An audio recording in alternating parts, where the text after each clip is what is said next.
Perfect. Hello, I'm Laura. I'm from the university and I've got my colleagues Grace and Claire here as well. Thank you so much for being with us today at the first of our smaller alumni events. I can't hear it. It's the hope that with these small ones, you really get a chance to ask questions and really feel part of the university and involved with the university and what's going on at the moment. We're joined today by two guests from the Hunterian, Anne Delau, who is the Curator of English, French and Scottish Art, and Joseph Sharples, Curator of Mackintosh. Anne will speak about 4 new acquisitions within the context of a planned 2020 exhibition, which obviously has been delayed by the pandemic, and Joseph will speak about 2 Mackintosh-related acquisitions.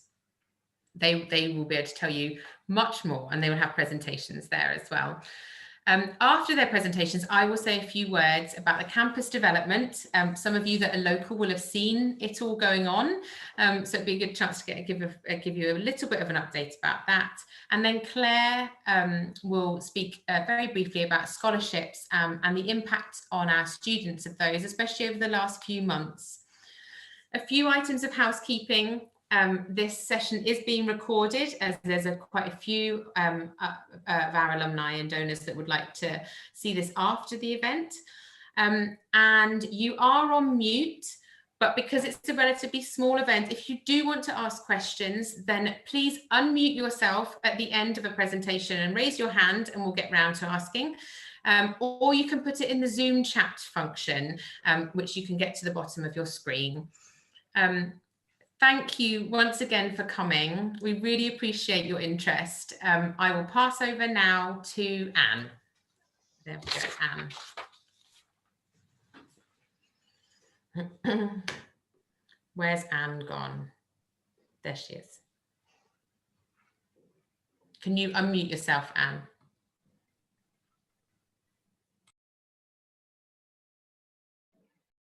Okay, can you hear me now? Yes, right, okay. We're getting there. I've been having a few difficulties with getting my computer to behave, so I hope you can see this PowerPoint presentation now. Can you see it? No, can you share your screen at the bottom? Yes, that's all. That's what I've done. Right, okay. Now. I'm not quite sure what is happening today. You're probably seeing my whole computer now. Can you see it? Is that sharing? Yes. Oh, finally. Right, I can relax. So it's been a very tense 5 minutes with me trying to work out how I was going to make that work. I'm not quite sure why it's not happening. Anyway, it's a pleasure to be here. My name is Anne Delau, and I am one of the curators at the Hunterian. Before I talk about those 4 acquisitions, just a very brief introduction to the Hunterian for those of you who are not familiar with it. And it's one of the oldest public museums in Scotland. And it has one of the largest collection outside of national museums. It's very multidisciplinary, so from anatomical specimen to geology, zoology, very important numismatic collection, some art, scientific instruments, etc., etc. So it has an absolutely fabulous collection. I have to say, it's a real pleasure to work there, and it is used extensively for teaching, of course, but also for research. And as our mission statement says, we try and continue in its age of Enlightenment mission. It was founded in the 18th century by Dr. William Hunter, who was physician to Queen Charlotte, and you can see his face. It's a detail from a portrait by Alan Ramsay, one of his friends, that was painted around 1765. A real philanthrope. He left his collections that he had spent over 30 years accumulating, together with an important sum of money, to the University of Glasgow, where he studied in the 1730s. And with that money was built a museum. That was one of the very first purpose-built museum in Great Britain, actually, after the British Museum in particular, to house his collection. And you can see at the bottom of the screen a small engraving, colored engraving, that shows what the original museum looked like. When the university moved from its east of Glasgow location to the West End, where it is today, that museum unfortunately was pulled down and another one was built, which you may have had a chance to visit. And I should have another slide that gives you an idea of what it looks like today. You can see in the middle of the image the Gilbert Buildings that is actually celebrating an important anniversary this year. It's 150th anniversary of its building, and you can see to your right the Hunterian art galleries that was built in the early 1980s, as well as shots of the interior. So that's a very brief, a bit convoluted introduction to the Hunterian. Hopefully I'll go back into my strides now. So yes, I thought I would talk to you about a number of new acquisitions that were made in the context of an exhibition called Old Ways, New Roads, Travels in Scotland, 1720 to 1832, which is co-curated with two of my colleagues from the university, John Bonehill, who lectures in 18th century history of art within the university, and Nigel Lisk, who's a Regius Professor of English language and literature, and is really a specialist of the sort of romantic eras from the second half of the 18th century until the first half of the 19th century. So we've been working together for over 2 years now with an idea that John and Nigel came up with, which was to look at the impact of the development of the infrastructure in Scotland in the 18th century, which was largely due to the sort of Jacobite wars that took place in the first half of the 18th century and prompted the government to build extensive road networks throughout Scotland in the second half of the 18th century. And that had a really dramatic impact on the landscape, not only were the roads built, obviously, but it also meant that people suddenly could travel to those areas of Scotland that until then had remained rather inaccessible. So the poster for the exhibition has this wonderful, well, this is a detail from a wonderful image that will be on the poster of the exhibition, which is a painting by John Knox of Loch Catherine, one of the first painted views of Loch Catherine that we're aware of. And it's a painting in the National Gallery of Scotland. But it's wonderful because it shows tourists visiting Loch Catherine. So it just shows us that we were definitely not the first one to love going for a stroll in the Trossachs and such areas in Scotland. So the first acquisition I wanted to mention is a painting by Jacob Moore of Needpath Castle, which is dated around 1770. Needpath Castle is a castle in the Borders on the east side of the country. It's very close to Peebles, who's one of those charming sort of Borders town. And Jacob Moore is one of the earliest landscape painters to work in Scotland. He was studying in Edinburgh in the 1760s and then moved to Rome in the early 1770s, where he spent the rest of his career. There are very few works by him that survive from his early years in Scotland, and Needpath Castle is one of them. The Hunterian didn't have any works by Jacob Moore prior to this acquisition, and it felt that because its focus is very much on 18th century and collections that complement the bequest of our founder, it would be very appropriate to acquire such a work for our collections. They come up on the market very rarely, and the best known views by Jacob Moore are a series of views of the Falls of Clyde, which are in the Tate, in the National Gallery of Scotland, and in another British museum. So really that acquisition was really significant for us. I've included the detail of the salmons that were fished from the river that runs at the bottom of the castle, because for fishermen out there, they're really rather interesting. I'm not quite sure we find salmons of that size anymore in Scottish rivers, unfortunately. And it complements very well our collection, because we already had in our collection a very early view of the Scottish landscape painted by Charles Cordiner, which was part of the bequest of Dr. William Hunter to the university in 1783. It's one of the very first views that focus on those sort of tourist spots that would become fashionable in the early part of the 19th century. So Neatpath Castle and Boswell Castle have that in common. They're very early views by Scottish artists of touristic spots, shall we say. And then it also complements very well a wonderful painting by Charles Stewart, another Scottish artist, who specialized in painting views of estates for the Scottish nobility in particular. And there are some very beautiful paintings by Charles Stewart in private collections in Scotland still. Maybe the most famous ones are the one you can see at Blair Castle in Atholl, where he captured the kind of picturesque scenes within the estate of Atholl.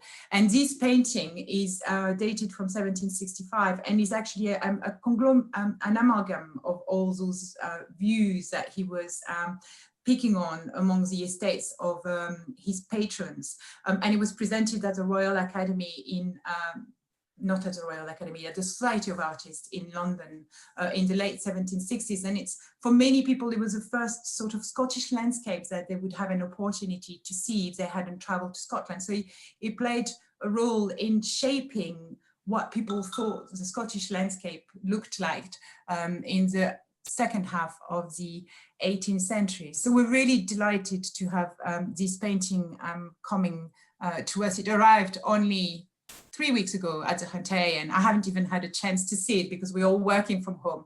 And I've included a sort of detail in the corner, as you've probably guessed. It's Neatpath Castle seen a little closer. The second group of, acquisition I wanted to talk about was two views of Staffa. Now, some of you, I'm sure you're all familiar with Staffa actually, because it's one of those marvels of the Scottish landscape, and it's a small uninhabited island off the west coast of Mull. And it was made famous in the second half of the 18th century by James Macpherson's writings, who supposedly discovered fragments of ancient poetry connected to Scotland's past that he had published. And there was a Tales of Fingal and other characters from, I suppose, almost you could call it Scottish mythology in some ways. When his writings were published in the 1760s, they really caught people's imagination. And they also drew the attention to Staffa, which had a place called Fingal's Cave, and Fingal is one of the main characters that James Macpherson brought into the light at that time. This led some of those people who came to Scotland to use those old ways and new roads to go and explore Staffa. The first person who supposedly discovered it, even though it was very well known to the locals, of course, was Sir Joseph Banks, who on his way to Iceland, where he was at the head of a scientific expedition that was going to have a look at the far northern corner of Europe, stopped at Staffa, and he had with him a team of draughtsmen and botanics and other specialists who took notes of what made the island special, I suppose, in many ways. And you can see one of the drawings from the expedition, which is to your left. So it's very much a descriptive drawing that is taking notes of what was seen, and is not quite scientific in its approach, but it's very much topographical in many ways. And those views were published by Sir Thomas Bank, who was the first one to publish a significant account of his travels to Scotland in the 1770s. So they became really rather well known, not just in the UK, but in Europe, where Macpherson was incredibly popular. That led a French scientist called Barthélemy Faujas de Saint-Fond to come to Staffa to see for himself this island, because he suspected from the drawings that were being published by Thomas Pennant that it may have a volcanic origin. And they were very fascinated in the late 18th century by volcans, and they were really trying to understand them. So Barthélemy Faujas de Saint-Fond came all the way from France to Staffa to really study the island and to establish once and for all that it was of volcanic origin. And when he decided to publish the account of his travel, he wanted to have images of the island to accompany his publication. And he commissioned a Dutchman who lived in Paris to produce a view of the island. And he obviously must have used the drawings that had been made by Sir Joseph Banks' expedition for inspiration, because a Dutchman who lived in Paris had never set his foot on Staffa. And you can see on the left the image that the Dutch artist produced that was then engraved by a French engraver, Michel Piquenot. And they're very different in feel, they're far more dramatic. For us here at the Hunterian, they're very interesting because they just show how by the early 19th century, those views of Scotland that to start with were very much objective and capturing reality, by the early 19th century were really starting to be influenced by the sort of the desire to make them romantic. And I think the second slide makes it even more obvious. You can see on your left the drawing made by a member of the expedition from Sir Joseph Banks' voyages. And on your right, you can see Fingal's Cave, which almost has a sort of a godly appearance in some ways, with the cave being completely transformed by the perspective that the artist chooses. And the emphasis is definitely on the dramatic and on trying to just make it more impressive in many ways, I suppose. And the last acquisition I wanted to talk about takes us a little bit away from art in some ways, and it's connected to the Roman collections at the Hunterian, which find their origin in the 17th century and were really built up in the 18th century, to the point that by the 1770s, the university had over 20 Roman stones in its collection, and decided to have a publication made of those stones. And you can see here a page from that publication, and it really highlighted the importance of this collection, and I suppose also the sort of pioneering attitude of the university towards preserving evidence of the past. It's actually Joseph who pointed this little image out to me, which is great fun. I'm sorry the quality is not great, but the high resolution image that we have just was playing havoc with my PowerPoint presentation, made it collapse. So I just inserted back a smaller image, and it's a bit of fun, I suppose. So the image dates from the 1740s. It was made by William Stockley, who was one of the great antiquarians of 18th century Britain, who would end up president of the Society of Antiquaries in London later. And it is just to highlight that not everybody was as keen as the university to preserve the Roman past. It could get in the way. And what I find fascinating is that it's still true today. There is this real kind of conflict in between wanting to preserve the past on the one hand and modernity marching ahead at a fast pace in many instances. So this image shows us a local landowner who happened to have on his land one of the most important Roman buildings that had survived to the 18th century, completely intact. But because he wanted to build a dam on the river that was running past this Roman building, he decided to simply pull it off and to use the stones from that Roman, we don't quite know what it was, whether it was a temple or what kind of building it was, but he decided to use the stone to build the dam. And that really shocked many of the antiquarians of the time, who just were really taken aback by someone having so little disrespect for an important vestige from the past.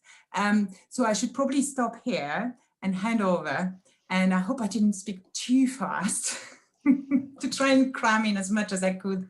And I will be available for questions later on, so I'll hand over. Thank you very much, Anne. That was great. Does anyone have any questions right now? You can put them in the chat function at the bottom or hang on to them until the end, but please feel free to raise your hand just now if you've got anything. And I wanted to just ask about the exhibition and about how it was paused, obviously, from last year. Are you, it said it was going ahead in January to May. Do you feel that that is something now that will be going ahead? Well, it's a very good question. It's not going ahead, actually. So we had some really in-depth conversation 3 weeks ago with the management of the Hunterian to try and work out whether it was sensible to start incurring all the costs associated with an exhibition. There are over 120 objects. We are borrowing from the British Libraries, the British Museums, the National Galleries of Scotland, Glasgow Life, as well as private collections in Scotland. And that means that there is a cost with transport and the administration of all those loans. And we were starting to feel very uneasy at the idea that we would bring all those objects if we managed, if lockdowns or, restrictions would allow us to then have an exhibition in our gallery, which people might not be able to see. Or if they could, it would be very limited. I think it's obvious now that we're marching into a winter where we will be limited, and our visitor numbers have suffered, and it felt wrong in some ways. So we decided to change gear and to pull out the physical exhibition and to concentrate instead on bringing it online, because we felt that this way we would be able to share the research and the work that has gone into the exhibition and spend the money we would have spent on the transport and the logistics of the exhibition to use a web design company that would help us to make it more accessible, I suppose. Yeah. And managed to salvage a small show for those who managed to make it to the Hunterian, which is based on the works from private collections in Scotland, because we were so delighted to have received the support from private collections. The paintings have never been seen with the walls of where they are today, apart from when they were exhibited in London in the 1760s.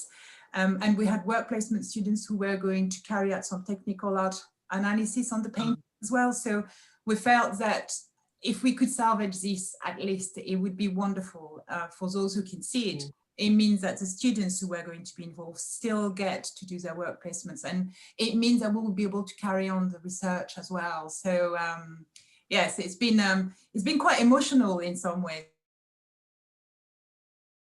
It's a bit like a baby, and you suddenly have to let the baby become something else, and you don't quite know yet, and so on and so forth. So it's interesting times.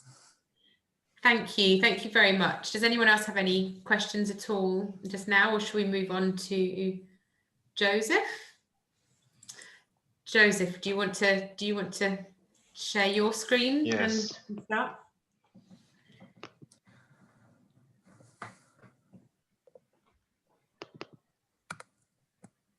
Is that working? Can you see? Yes. Yeah. Great. Oh, well, good afternoon, everyone. It's great to be here.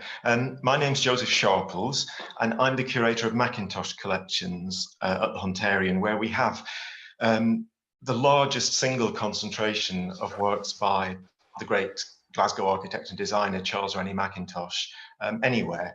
But we also have other works related to Mackintosh and to his circle. And it's two of those acquired within the last 12 months that I wanted to share with you this afternoon. So this is the first one on the screen at the moment.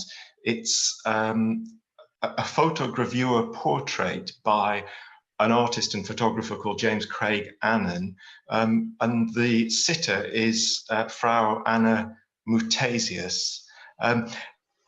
Annan was roughly the same age as Mackintosh, a few years older, and was a friend of the Mackintoshes, Charles Rennie Mackintosh and Margaret MacDonald Mackintosh. He was the son of a Glasgow photographer called Thomas Annan, who is famous for a series of photographs he made of poverty in the East End of Glasgow in the middle of the 19th century. And he also made a memorable series of portraits of Glasgow University professors. So that was Thomas Annan, but this is the work of his son, James Craig Annan. And I said that it's a photogravure. This is an interesting process that was invented in the late 19th century by a Czech photographer called Karel Klíč. And James Craig Annan actually learned the technique of photogravure from Klíč himself in Vienna, and then came back to Glasgow to practice it and perfect it. And it's a technique which allows you to reproduce photographs from etched copper plates. So you get a much more permanent result than you would with a photograph, but also a result with wonderful, subtle transitions of tone and a kind of velvety quality, a bit like a charcoal drawing. And you see it brilliantly demonstrated, the potential of the technique of photogravure brilliantly demonstrated in this portrait of Frau Mutasius. But its primary interest, I think, for us at the Hunterian is due to the sitter, Anna Mutasius. She was the wife of Herman Mutasius, and I don't want to start defining her in terms of her husband. Nevertheless, Herman Mutasius was an important figure in the world of architecture in Britain at the end of the 19th century. He was a German who became cultural attaché at the German embassy in London, and he had a particular interest in contemporary British architecture, and he travelled around the United Kingdom studying recent buildings, especially domestic buildings, and the result of all his researches was a very influential and celebrated book called Das Englische Haus, The English House, which was a celebration of it was called the English House, but it actually extended to Scotland, and it was a celebration of British domestic architecture. And he and his wife, Anna, became friends of the Macintoshes, and they stayed with them in Glasgow, and the Macintoshes stayed with the Mutasiuses in London. And ultimately, Charles Rennie Mackintosh became godfather to the son of Herman and Anna Mutasius. So they were really intimate friends and closely connected. And Herman Mutasius championed Mackintosh's work and published his work and spoke up for him at a time during his lifetime when his work was sometimes controversial, sometimes dismissed. Anna Mutasius, though, was a very significant person in her own right. She had originally been a singer, and although she didn't continue in that career, she remained a creative person, particularly in the field of dress and costume. The next slide I'm going to show you illustrates this point a bit further, but she was an enthusiast for artistic dress, and she wrote on the subject. And I think you can see that very clearly illustrated in this image, this extraordinary high-collared cape that she's wearing with its lines of quilting, the broad-brimmed hat with the feather and the buckle, the long string of beads, and her pose, all complement her beauty and convey something of her sense of style and her interest in dress and fashion. I'm going to try and show the next slide now, and it's not responding for some reason. Why is that? Ah, there we are. Yes.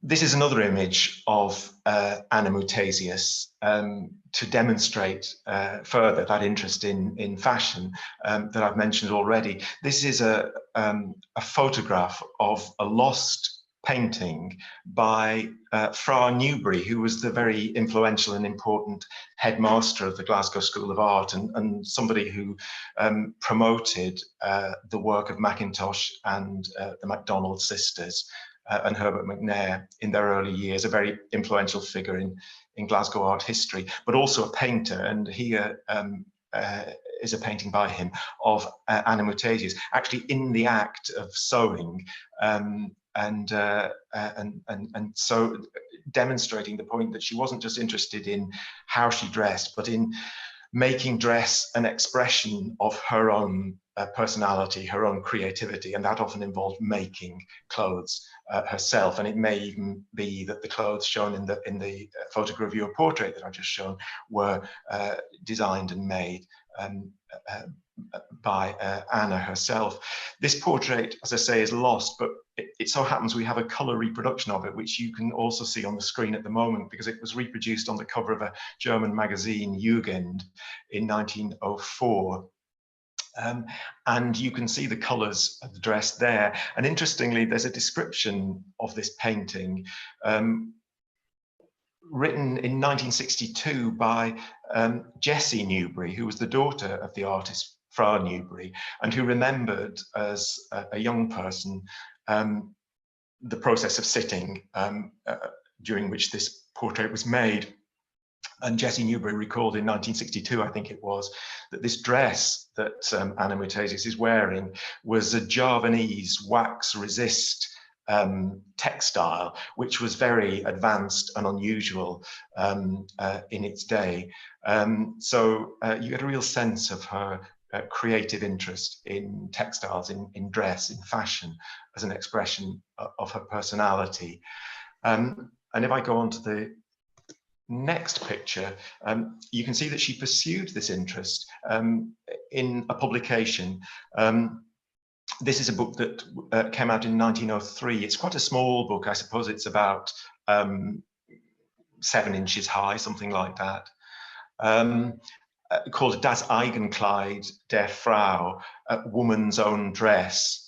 And it was really a sort of manifesto for artistic dress, for dress as an expression of individualism. She didn't want women to be simply dictated to by the Paris fashion houses, but to take a creative role in the way they presented themselves, and to make their dress an expression of themselves. And inside the book, there are photographs of various costumes, including photographs of the sisters Margaret MacDonald Mackintosh and Frances MacDonald Mcnair, wearing clothes of their own designing. And Frances MacDonald Mcnair also designed the cover to this book. So on one side of the screen, you can see the book itself with those green ribbons. But on the other side, you can see the original drawing, the design by Frances MacDonald Mcnair for this cover. And this is very topical because some of you may be aware that this very drawing was sold just a couple of weeks ago at Lion & Turnbull in Edinburgh. And it sold for £100,000, which I suspect is some kind of record, certainly for the work of Frances MacDonald Mcnair, but it illustrates very vividly how in recent years the work of other members of the Mackintosh circle have come to the fore, and there has been a tendency perhaps to focus on Mackintosh as the isolated genius, the individual genius, but now the creativity of the others around him is perhaps emerging more than it did in the past, and the sale of this drawing demonstrates the fact. So it was a very beautiful drawing. I was lucky enough to go through to Edinburgh to see it, and it's a pencil drawing and a lot larger than the book. And you see Frances's sensitivity to line in the way that the pencil marks are made. So a beautiful thing. I don't know who bought it and where it's gone. But talk of Frances Mcnair brings us on to the second acquisition that I wanted to share with you this afternoon, and this is a watercolour by Frances called Girl with Butterflies, and here you see it along with its contemporary frame, which I think adds greatly to its attractiveness, although some of my colleagues are less keen on the frame, but I think the frame is beautiful, and this very simple but jointed construction and the absence of decorative mouldings I think are very characteristic of the period. and also, as I say, complementary to the image. This watercolour dates probably from the early 1900s, and we know that because of its provenance. The first owner of this watercolour was Helena Muskrat, who was the wife of a Liverpool industrial chemist, Max Muskrat. And the Mcnairs were based in Liverpool from 1898 for about 10 years because Herbert Mcnair got a teaching job at the School of Architecture and Applied Arts in Liverpool. And so the couple went and settled in Liverpool for several years. And evidently this picture was acquired during those Liverpool years by this local woman, Helena Muskrat, who came from a wealthy, cultured industrialist family who were good friends and financial supporters, actually, of the Mcnairs while they were in Liverpool. Unfortunately, the teaching job at the School of Architecture and Applied Arts came to an end when the school was closed down, and Herbert Mcnair got a job teaching at a private art school, which was set up for students who had previously been at the School of Architecture and Applied Arts. He got a teaching job at this new school, and the Muskrats were among the people who guaranteed the salaries of Herbert Mcnair and one of the other teachers to allow the school to continue. So there's quite a close, intimate relationship between the Muskrats, the first owner of this drawing, and the Mcnairs in Liverpool. Whether this painting was bought from the Mcnairs, whether it was commissioned by the Muskrats, or whether it was a gift to them from Francis, we don't know, unfortunately. This is a slightly unprepossessing photograph of the back of the watercolor, but I show it because you'll see in the bottom right-hand corner is the label of an exhibition that was held at the Hunterian in 2006 to 7 called Doves and Dreams, which was the first comprehensive reassessment of the work of Frances MacDonald Mcnair and her husband Herbert Mcnair. It was curated by the previous curator of Mackintosh collections, Pamela Robertson, and it was shown in Glasgow and then in Liverpool, the two centres of the Mcnair's activities. And this watercolour was borrowed for that exhibition, and it was through that process of researching the exhibition, making contact with the owner of this watercolour, that she, the then owner, decided that she wanted the watercolour to come to the Hunterian ultimately. And when she died recently, her son ensured that that happened, and this came about under the acceptance in lieu scheme, which allows owners of important works of art to offset their tax liability by giving works of art to public institutions. And so this work was assessed by expert advisors and was presented to the Hunterian under the acceptance in lieu scheme. And this finally is a close-up of the image itself, and it's a very beautiful and very characteristic example of Francis Mcnair's work. I suppose Francis's work in terms of watercolours falls into three groups. There are the early works which were known disparagingly as when the Glasgow Four were known disparagingly as the spook school, and they produced pictures of sort of emaciated and slightly alarming looking figures, quite disturbing sometimes. So that's the first phase of their work.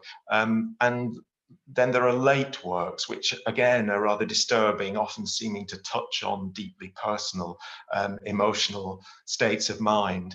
But then between those two bookends, as it were, it is a large group of works by Francis, which are more decorative and just beautiful, and this belongs firmly in that group. But as with all Francis's work, you feel that there is some sort of symbolic significance to this picture. If only you could work out what it is. We don't know what the picture signifies. It seems to be more than just a decorative image, but what it means exactly, we don't know. So is this female figure in a white gown with a veil meant to be a bride, perhaps, or a princess? We don't know. Is she gathering roses, or is she scattering them? We don't know. It's called Girl with Butterflies, and you can see cloud of butterflies around her veil. But what about the bees? I don't know if you can see the bees. There are two lines of bees which seem to be like attendants holding her veil or her train. What do they signify? We don't know. And one of the frustrations of Francis Mcnair is and indeed all the Glasgow Four, is the lack of contemporary documentation about them, the lack of first-hand letters, diaries, and so on, which would help to possibly to explain some of these mysteries. But anyway, we're very fortunate to have received this work, and we're delighted to add it to our existing collection of the works of Francis Mcnair. Thank you very much, Joseph. Does anyone have any questions at all? Joseph, if you wanted to just stop sharing your screen, I can have a look at some of the, if there's anyone. That's really beautiful, isn't it, that one? I was going to ask about how you're going to welcome people back as well. Again, the post-COVID thing, but how are you going to welcome people back in your kind of the Mackintosh house and things? Is that going to be? Yes, well, have you thought about that? We have thought about it, and it is difficult because although the art gallery has been able to reopen, it's closed at the moment, but it was able to reopen for a while with social distancing.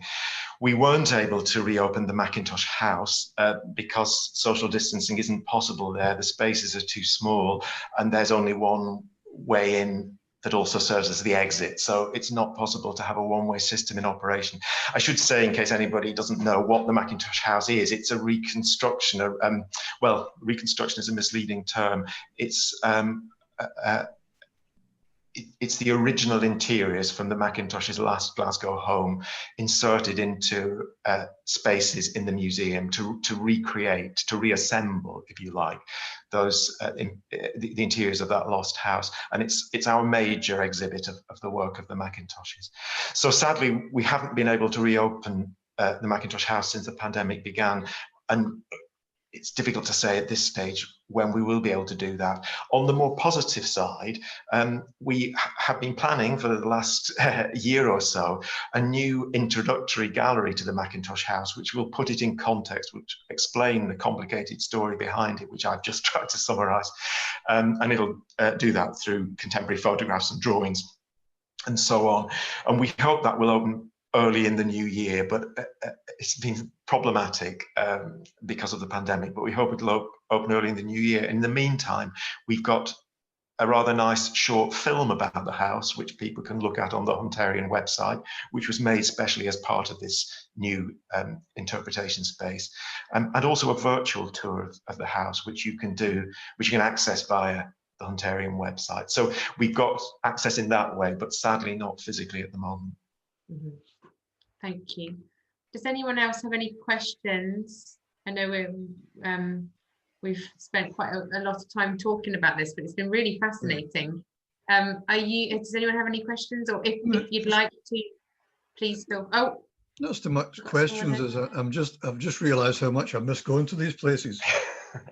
Number one, and secondly, I'm glad you're all there doing it, because I'm very grateful that you're all there, passionate and learned, and keeping this whole thing alive. You know, it's funny, I don't suppose this is much of a coincidence, but just the other day I was telling somebody about this, right?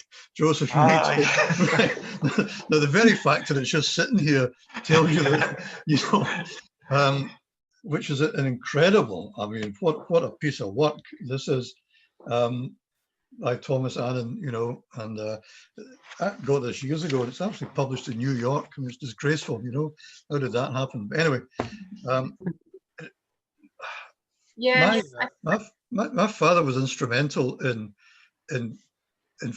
firing up an interest on all of the things we've been talking about. He was number one, he was a Glaswegian, and he knew the city very well. And he also knew the area west of the city very well, because he was in a cycling club, and they used to travel out on the old A8, which takes you from south of the Clyde. In fact, it runs just under the Clyde and runs out through Linthouse, Renfrew, and Shinnon, Bishopton, Langbank, Greenock, that way. And when he was very young, they would head out that way and up into the hills at Langbank and Bishopton, and he discovered that the Romans had been there. And it started a kind of lifelong fascination. You know, he'd seen Ben-Hur in 1925, the silent version. And it could never get to grips with the fact that they had been here, and that where he was camping with a cycling club, they had been camping. It couldn't shake that off, you know. And I don't know if the Hunterian knows a place in Bishopton called Formacken House. That ring a bell? It doesn't ring a bell with me. I don't know about Anne. I see more nodding away. Yeah, it rings a bell with me, but I actually haven't visited. Formacken House is a funny place. When you go there, it's up behind Bishopton, and when you go there, you'll see a stone arch into the courtyard, and it says 1694 DL carved on the archway. And DL stands for Damned Lives. It was built in 1911. And it's a fake Scots baronial estate. It's completely fake. And my dad, and the guy was built by a guy called John Holmes, who was, let me get this right, he was Burrell's best man. Right. Yeah, right. And Robert Lorimer, the architect who designed Formacken, was Holmes' best man. And my father knew Holmes. So my father discovered that there were Roman artifacts found on the site, because Holmes bought 4 farms and he put them together to turn them into this fake place, which is amazing, you know. Total eccentric. It became totally penniless after it. And so years and years and years ago, briefly, there was an exhibition of Roman artifacts on display there, found around the Bishopton area. Wow. So in the courtyard, there was a display case and all these Roman sandals and all sorts of stuff, you know. And I just wonder where that's all gone. Yeah. We could check the Hunterian records to see if anyone has been good enough to gift it to the university. Have a look. It was a great little collection, I'll tell you, of amazing things, you know. Thank you very much for those memories, Bob. We'll maybe have to try and look into that at some point. You're right, that you're very right in saying, actually, it's been amazing that you know, the Hunterian staff have, I think everyone's been missing it, and I think everyone has missed going in and just seeing. You know, you don't realise what you miss until you can't do it anymore. So thank you for that memory. Has anyone else got any questions, or should we, if you do have any more, then please do let us know. Me and Claire and Grace will be able to pass them on. Yeah, we can always ask Joseph and Anne if you think of something at the end, or you don't want to put your hand up just now, then but please do. Should we move on?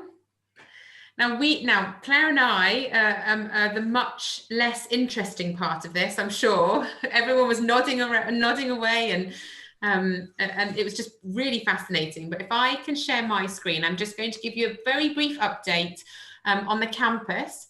I know some of you are not local, and you probably won't have seen this, and also some people haven't been getting out very much, obviously, so you may not have seen how the campus has been progressing. But I will share my screen. Can you all see that? Might have to turn my video off if it goes a bit funny, but I'll try and get through it. Grace, you can be my please turn your video off if it goes strange. So we're one of the world's leading research universities, educating over 25,000 students from 120 countries every year. We've fostered 7 Nobel laureates, 2 prime ministers, Scotland's first minister and first female first minister, and some of the greatest thinkers and leaders of all time, Lord Kelvin, Adam Smith. I mean, you all know all of this, the John Logie Baird, James Watt, David Livingstone, to name a few. So we have got a pretty impressive history and some beautiful buildings. I'll see if I can change my slide. So in 2014, we got the really unique opportunity to acquire the Weston Infirmary site, which just sits just down the hill from our main site. We had an increase in student numbers and the campus really was bursting at the seams, and space was at a real premium. So it was a really good opportunity. However, it wasn't just about bricks and mortar. It did mean that we had a once in a lifetime opportunity to extend our Gilmore Hill campus, but right there next to our original campus, which doesn't very often happen to any university. And so really we took that chance and we acquired the 14-acre site, which you'll see. So you'll see all the buildings at the top, the reading room, which lots of you will recognise, the library just to the left of it. And then further down at the bottom will be Byers Road and the new site. You'll be able to see it a bit better on the next slide. So that's the existing campus. And then that's the expanded campus, the expansion. All of that was flattened. And you'll see it's a good big chunk of land. There's Kelvin Hall in red, and that was reopened in 2016. That was in partnership with us, Glasgow Life, Glasgow Museums, and the National Library of Scotland, and it houses the Hunterian collection. I say this, and Joseph and Anne will correct me if I'm wrong, but I think 1 million objects were moved to Kelvin Hall in that kind of around about 2016, was it not? It was quite a big project to move. And now you're based there. Well, when you're not working from home, you're based there, aren't you? Yes, we are. Absolutely. So this is zooming in on the expanded bit. This is hopefully what it will look like. I'll talk a bit about the individual buildings, but you'll see at the top by the University of Glasgow logo, that's the Learning and Teaching Hub. You come down towards the bottom, there's a research hub, Institute of Health and Wellbeing, lots of green space in the middle. So this is really the vision for the next 10 years. You'll see that, and then Gilmore Hill campus is obviously just up at the top of the screen, just there.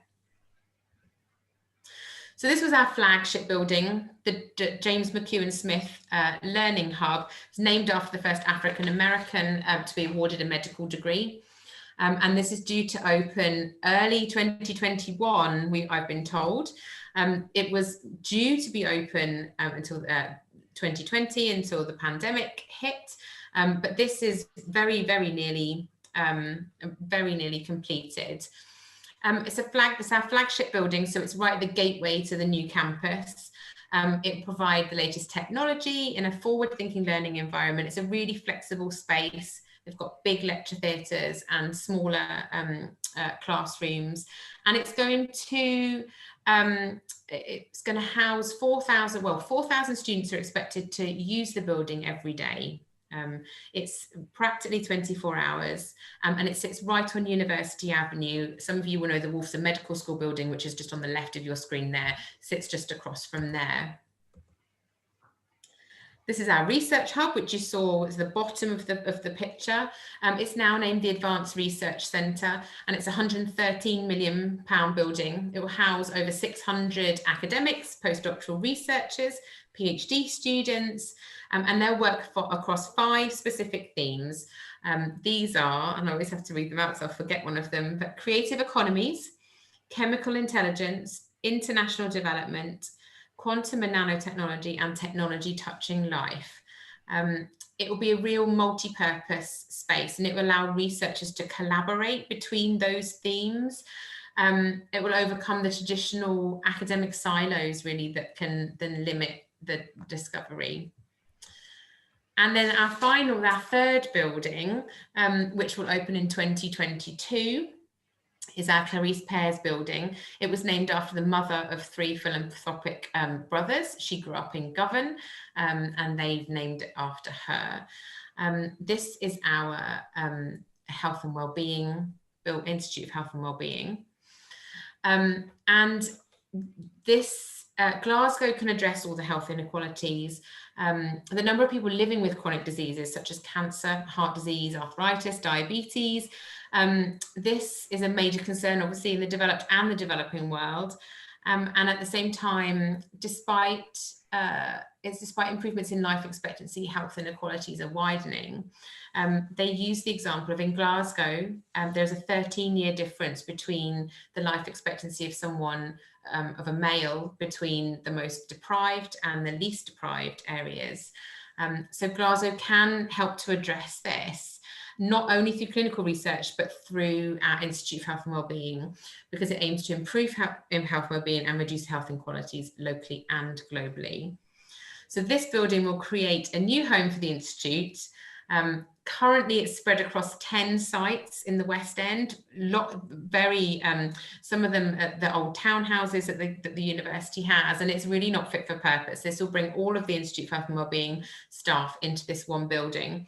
And there's a real desire and ambition within the Institute for community engagement. They have a huge, they're really well established public engagement and knowledge exchange strategy, and it's really to encourage and support and build capacity.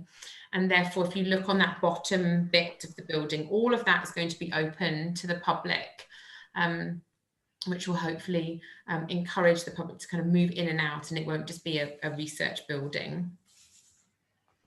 And then finally, the University Square. That's, if you look at the bottom, you'll see the Kelvin Hall. So you can see that's what's facing Dumbarton Road. It will go through as well into the park, into Kelvin Grove and up towards the museum and art galleries. So the hope was this is a really inviting space for everyone from the city, not just for our students. That will sit right in the middle of our new campus. So over the next 10 years, is the university's intention to invest £1 billion in the project, and 110 million of that is through a 5-year philanthropic campaign. We have raised around about 70 million of that already through philanthropic funds. 775 will be for our campus redevelopment.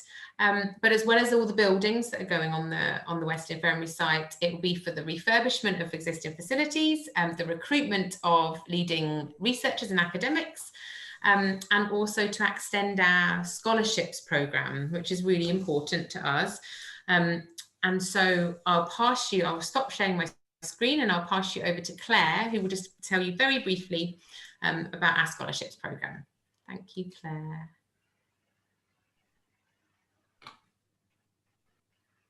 Where's Claire? There she is. Sorry, I just all of a sudden forgot how to unmute myself. Laura, I'm here. So yes, thank you again, everyone, for being with us this afternoon. It's really lovely to spend this time with you. As Laura said, I'm just going to speak for a few minutes and give some information on our scholarship programmes here at the university. So as I'm sure many of you are already aware, access to a world-class education for all students with ability and motivation is really at the heart of the University of Glasgow's mission. And as Laura touched on there, we're situated among some of the highest areas of deprivation in Scotland. To give a few more stats on that, on average, 1 in 3 children live in poverty in Glasgow, so over 37,000 children. And Glasgow is also home to some of the lowest attainment rates for students in Scotland. So, as I'm sure you'll agree, we're really ideally placed to help tackle social inequality, and we're very ambitious about doing so. So one of the ways in which we do this is through increasing equal access to life-changing educational opportunities. We're very proud that 28% of our undergraduate students come from the 40 most deprived areas in Scotland.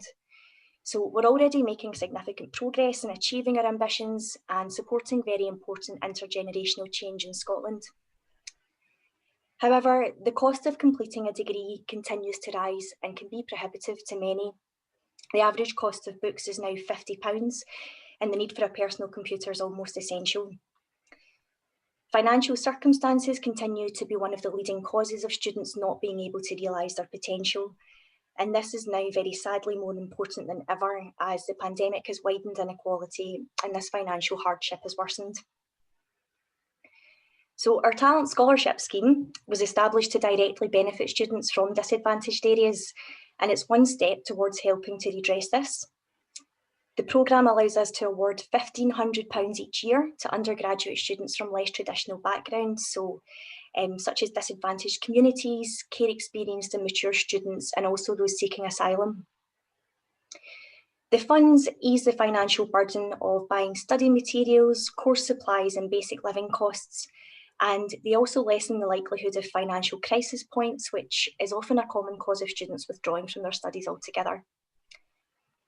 And we have over 200 students on campus currently benefiting from scholarships, and the programme ensures that these bright young minds are not limited by financial constraints. By supporting the scholarship programme, you can truly transform the life of a student from a less affluent background. Not only will you help alleviate their financial pressures, but you'll help instill a sense of confidence and belonging, which is vital to see them through to graduation.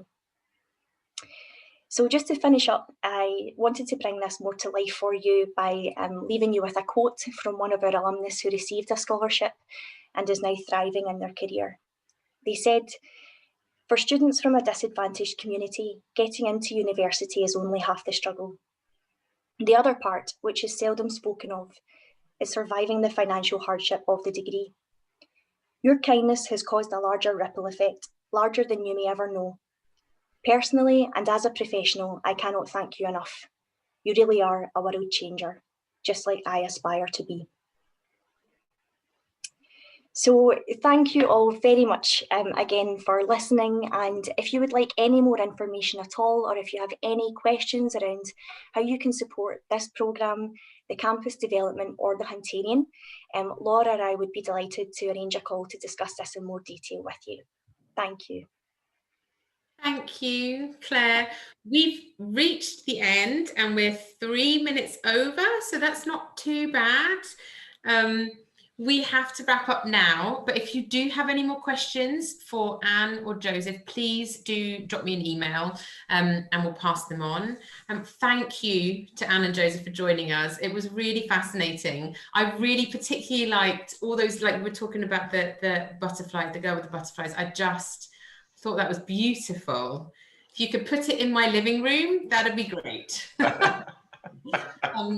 We look forward to speaking to every one of you who's joined in the call, and also listening, people who are listening to the recording. I know there's quite a few of you. I hope you feel inspired and go away really with a renewed interest in the university. I wanted to say a special thank you to our existing donors, or to those of you who have made a gift in your will, because it really is very appreciated. We hope to speak to most of you over the coming weeks. It just really leaves me to say, I hope you have a wonderful, if different, festive period. But let's hope we get some kind of sense of normality back next year. And I really hope that we will be able to see a lot of you at the Hunterian or one of our events that isn't virtual. But thank you very much for taking the time out to spend an hour with us. Well done, thank you. Thank you. Thank you very much. Thanks so much, everyone. Thank you. Bye.